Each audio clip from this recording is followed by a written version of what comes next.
दोस्तों मैंने आपको बताया था लास्ट टाइम कि आप में से काफ़ी सारे लोग ऐसे हैं जो सोते सोते पैसे कमा सकते हैं अगर वो जॉब करते हैं। अगर वो अपने टाइम को शेयर मार्केट में ज़्यादा इन्वॉल्वमेंट नहीं रखना चाहते तब भी।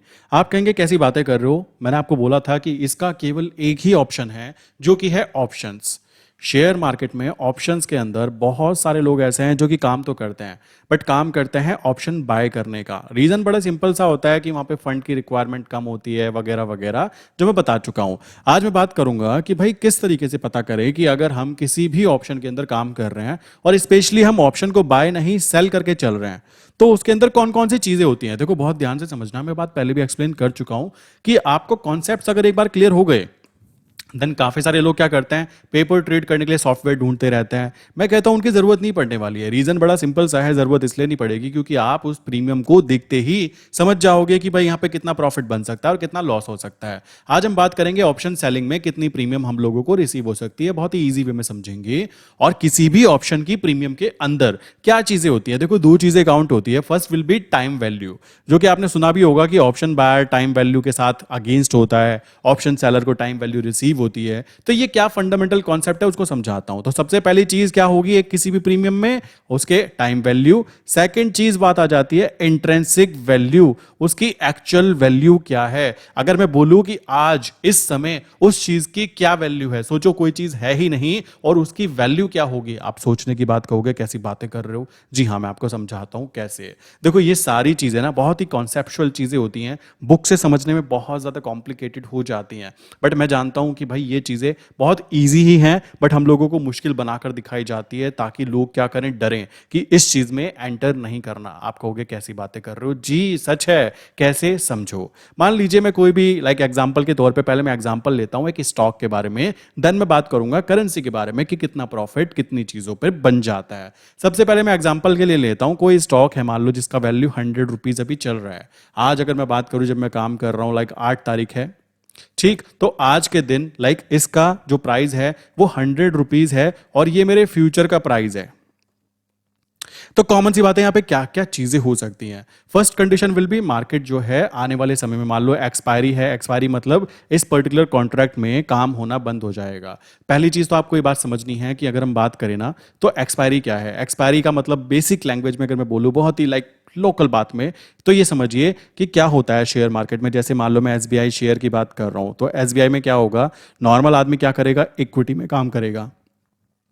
इक्विटी में क्या होता है कि वो आज उसको बाय करेगा और बाय करने के बाद में वो लॉन्ग टर्म उसका मालिक बन जाता है। यही प्रॉब्लम कह सकते हो असली प्रॉब्लम है। दूसरी चीज आ जाती है, जो बड़े प्लेयर्स होते हैं वो कहते हैं एक काम करते हैं, हम एसबीआई के फ्यूचर में काम करेंगे।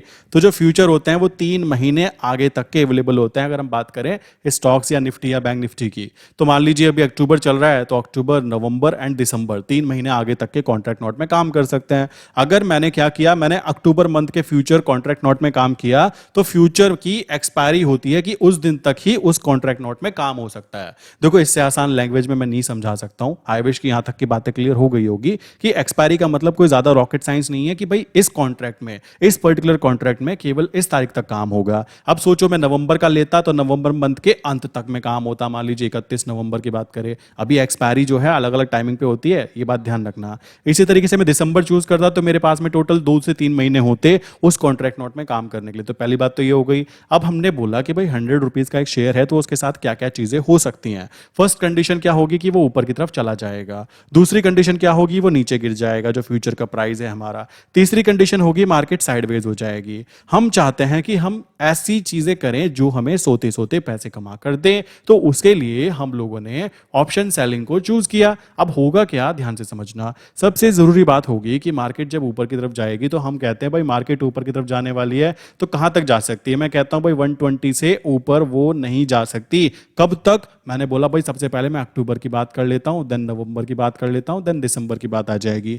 तो अक्टूबर मंथ में मैंने बोला कि इस पर्टिकुलर रेंज के अंदर 8 तारीख से 31 तारीख के बीच में प्राइस 120 से ऊपर नहीं जाना चाहिए। तो आपको पता ही है कि ये क्या करते हैं, आम जनता क्या करेगी, वो उसके फ्यूचर की जगह उसके इक्विटी में बाय करेगी। वरना जहां पैसे कम लगेंगे वो क्या करेगी, 100 रुपीज की कॉल को बाय कर लेंगे। और बाय करने पर होगा क्या, मार्केट अगर साइडवेज हो गई तब भी उनको नुकसान होगा, मार्केट ऊपर की तरफ आ भी गई और 120 के ऊपर नहीं गई, बेसिकली अगर हम 120 तक की बात कर रहे हैं तब भी उनको नुकसान होगा, और मार्केट नीचे गिर गई तो नुकसान तो होगा ही होगा, कॉमन सी बात है।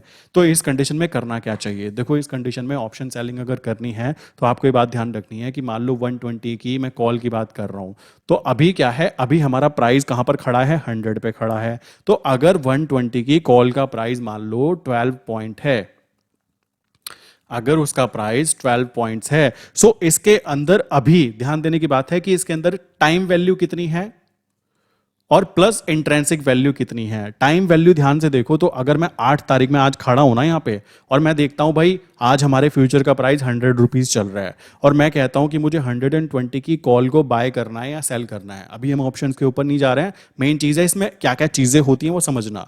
तो अभी अगर मैं देखूं तो इसका प्राइस 120 की कॉल का प्राइस अगर 12 पॉइंट है, तो अगर कोई मुझसे बोले कि भाई इसके अंदर टाइम वैल्यू कितनी है और इंट्रेंसिक वैल्यू कितनी है, तो आंसर ये रहेगा कि भाई फ्यूचर तो अभी 100 पर है, तो 100 पे पड़ा हुआ है, तो एक्चुअल में इसकी इंट्रेंसिक वैल्यू तो अभी के लिहाज से 0 है, कॉमन सी बात है। तो टोटल जो इसके अंदर अभी वैल्यू है ना, वो जो 12 पॉइंट की वैल्यू है वो टोटल और टोटल टाइम वैल्यू है। मतलब क्या है, मतलब ये रहेगा कि भाई अगर फ्यूचर का प्राइस हमारा 100 रुपीज पर ही रुका रह गया तब भी हमको 12 पॉइंट का प्रॉफिट होगा अगर हम ऑप्शन सेलर हैं, और अगर हमने ऑप्शन को बाय किया है तो टोटल 12 के 12 पॉइंट उस ऑप्शन सेलर के पास शिफ्ट हो जाएंगे उसके प्रॉफिट के तौर पर, और हमको लॉस हो जाएगा। अब बात आती है अगर ये ऊपर की तरफ आ भी जाता है, हाँ मान लीजिए, तो आने पर ही बात ध्यान रखो कि हम लोगों को प्रॉफिट कमाने के लिए अगर हम ऑप्शन बायर हैं तो हम लोगों को क्या क्या करना पड़ेगा। पहली बात तो यह है कि अगर 8 तारीख से 31 तारीख आ जाती है और 31 तारीख को हमारा फ्यूचर का प्राइस 120 भी आ जाता है, तब भी हमको लॉस ही होगा। क्यों होगा, क्योंकि 120 से जितना ऊपर वो जाएगा, मान लीजिए 12 पॉइंट ऊपर गया, तब जाकर उसकी इंट्रेंसिक वैल्यू, जो उसकी असली, अगर मैं बोलूं तो औकात, जो उसकी असली औकात होगी वो कितनी बनेगी, 12 पॉइंट बनेगी। तो ध्यान देने की बात है, अगर आज आप 8 तारीख को ही इस चीज को 12 पॉइंट में खरीद रहे हो तो आपको पता होना चाहिए कि इस चीज की वैल्यू अभी 0 है, इसके अंदर कुछ भी चीजें नहीं हैं। तो कॉमन सी बात आ जाती है मेरे भाई, आपको ध्यान रखना है कि ऑप्शन जब हम बाय करते हैं या ऑप्शन हम सेल करते हैं तो हमें कितना पैसा रिसीव होगा, कितना पैसा हमारी जेब से जाएगा, और उस पर्टिकुलर प्रीमियम की जो टाइम वैल्यू है वो कितनी है, प्लस इंट्रेंसिक वैल्यू जो है वो कितनी है। अब ध्यान देने की बात है, सोचो ऐसा होता कि अभी प्राइस जो चल रहा है, अभी प्राइस 100 की बजाय, लाइक मैंने बोला अभी तो 100 और 120 का बोला, अगर मैं बोलता कि 100 के ऊपर प्राइस आ चुका है और अभी क्या है, प्राइस 120 की बजाय 125 चल रहा है, ठीक, फ्यूचर का प्राइस ऊपर की तरफ है, और आज यहां पर क्या है, 8 तारीख है, तो मैंने देखा कि भाई मैं क्या करना चाहता हूं, 120 की कॉल को, सीई को मैं बाय करना चाहता हूं।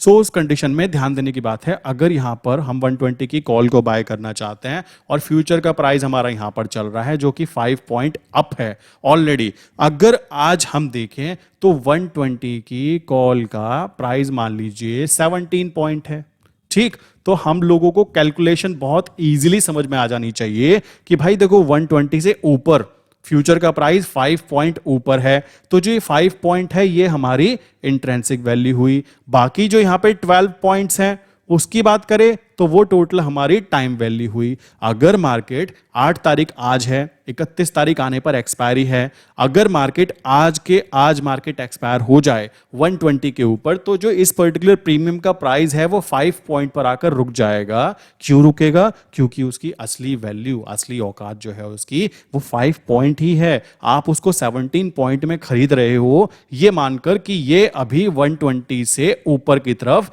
137 से भी ऊपर जाएगा। अगर आपने 17 पॉइंट की प्रीमियम को खरीद लिया, 120 की कॉल को आपने 17 पॉइंट पे खरीदा, जबकि उसकी असली वैल्यू कितनी थी, 5 पॉइंट, तो अगर मार्केट 120 पर ही खड़ी रह जाती है तब भी आपकी जो प्रीमियम होगी वो 5 पॉइंट की रह जाएगी, तो मतलब आपको टोटल 12 पॉइंट का नुकसान देखने के लिए मिलेगा। दूसरी चीज, मार्केट अगर नीचे की तरफ गिर गई, 120 से नीचे चली गई, क्योंकि जो आपने स्ट्राइक प्राइस चूज की है वो 120 की है, तो अगर 120 पर ही आकर मार्केट बंद हो गई तो आपके 12 छोड़ो, आपके 17 के 17 पॉइंट माइनस हो जाएंगे। अगर ये नीचे की तरफ गिर गया तो पूछो ही मत, फिर तो माइनस होने तय है। तो तीन कंडीशन है, तीनों कंडीशन में पहली बात तो आपको जीतना पड़ेगा, और जीतने के बाद भी आपको, अगर आप ऑप्शन बाइंग करते हो तो 120 से जितनी की आपने प्रीमियम बाय की है उस जगह से ऊपर जाना चाहिए, ताकि आप न्यूट्रल में निकल सको। सोचो आपने 120 की कॉल को बाय किया 17 पॉइंट पे और 120 पर ही मार्केट बंद हो गई, तो भाई आपको टोटल नुकसान होगा, टोटल लॉस यहां पे देखने के लिए मिलेगा।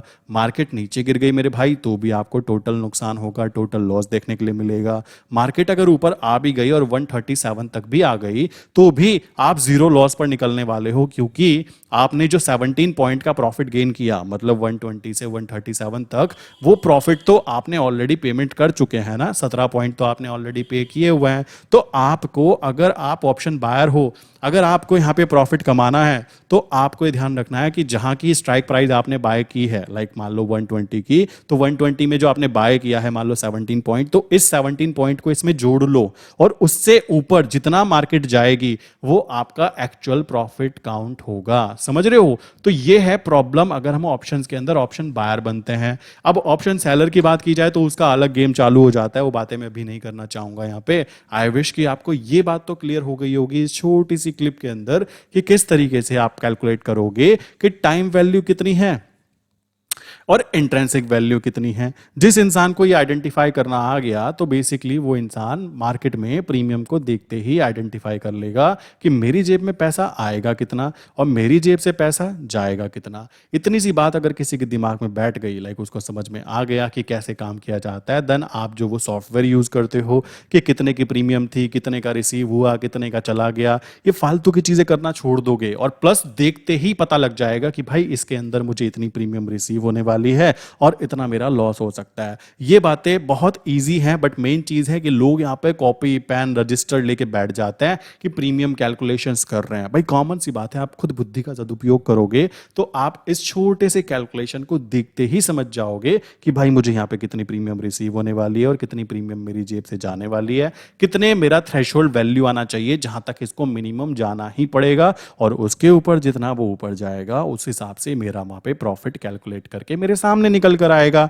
ये बातें जिसके समझ में आ गई वो क्या कर सकता है, नॉर्मली इजी कंटिन्यू कर सकता है कि मुझे ऑप्शन सेल करना है तो कितनी प्रीमियम रिसीव होगी, कितनी प्रीमियम मेरे हाथ से जाने वाली है, कितनी प्रीमियम पे मुझे लॉसेस होंगे, ये सारी बातें क्लियर की जा सकती हैं। यही चीज हम करेंसी में भी इंप्लीमेंट करते हैं। मान लीजिए अभी प्राइस 83 चल रहा है, ठीक 83 पे अभी फ्यूचर का प्राइस खड़ा हुआ है, मैंने बोला भाई मैं 83.50 पे क्या करना चाहता हूँ, 83.50 की सीई को मैं सेल करना चाहता हूं, तो मुझे ये खुल्लम खुल्ला दिखना चाहिए कि जब हमारा फ्यूचर का प्राइस 83 खड़ा है और 83.50 की प्रीमियम का प्राइस मान लीजिए 0.1700 है, तो अभी इस प्रीमियम के अंदर क्या है, टाइम वैल्यू कितनी है भाई, टोटल ये टाइम वैल्यू ही है। इसमें इंट्रेंसिक वैल्यू कितनी है, कद्दू जीरो। क्यों जीरो है, क्योंकि हमारा फ्यूचर प्राइस तो अभी 83 पर है। सोचो, और अगर हमारा फ्यूचर का प्राइस होता 83.60 पर होता तो ये हमारा स्ट्राइक प्राइस जो हम चूज कर रहे हैं बेसिकली 83 का, तो वो कितना ऊपर है, लाइक 60, लाइक कह सकते हो। अभी इसके अंदर क्या चीजें होंगी, फिर यहां पर क्या होता, यहां पे 10 पैसे तो इसकी इंट्रेंसिक वैल्यू होती, क्योंकि ये उस जगह से 10 पैसे ऊपर जा चुका है ऑलरेडी। कॉमन सी बात है, जिस पर्टिकुलर प्रीमियम को हम सेल करने की बात कर रहे हैं तो अभी इसकी इंट्रेंसिक वैल्यू लाइक 10 पैसा होती, और इसके अंदर बात करें टाइम वैल्यू की वैल्यू तो 0.700 जो है लाइक इसकी ये टाइम वैल्यू काउंट होती। तो ये बहुत ही सिंपल चीज है, बट मेन चीज ये आ जाती है कि हम लोग जो है ना करते नहीं है इस चीज को, प्रैक्टिस नहीं होती। देखो कोई भी काम कर रहे हो, प्रैक्टिस नहीं है तो देखो वो थोड़ा मुश्किल हो ही जाता है ना। तो ये चीज आपको समझनी है, काम बहुत ईजी है मेरे भाई, ये पता करना तो बच्चों का खेल है, इसके लिए कॉपी पेन निकालने की जरूरत नहीं है। अब आप खुद सोचो, यहां पर 82.75 की कॉल की वैल्यू में चेक करूं तो भाई पहली बात तो यह है 82.75 से 83 फ्यूचर हमारा ऑलरेडी आ चुका है, तो इसकी 25 पैसा तो इसकी जो है इंट्रेंसिक वैल्यू बन ही चुकी है। देन उसके ऊपर मान लीजिए इसकी प्रीमियम की वैल्यू चल रही है 0.3400, तो कॉमन सी बात है, तो यहां पे टाइम वैल्यू कितनी होगी, 0.0900 हमारी यहाँ पे टाइम वैल्यू होगी और 0.2500 हमारी इंट्रेंसिक वैल्यू होगी। अगर मार्केट 83 पर ही बंद हो जाती है तो हम लोगों को 3400 की अगर हमने प्रीमियम को सेल किया तो उसका प्रीमियम का एक्सपायरी वाले दिन पर प्राइस 0.2500 ही रह जाएगा। जितना बीच में डिफरेंस होता है उतना ही रह जाता है, तो हम लोगों को केवल उसकी टाइम वैल्यू रिसीव होने वाली है।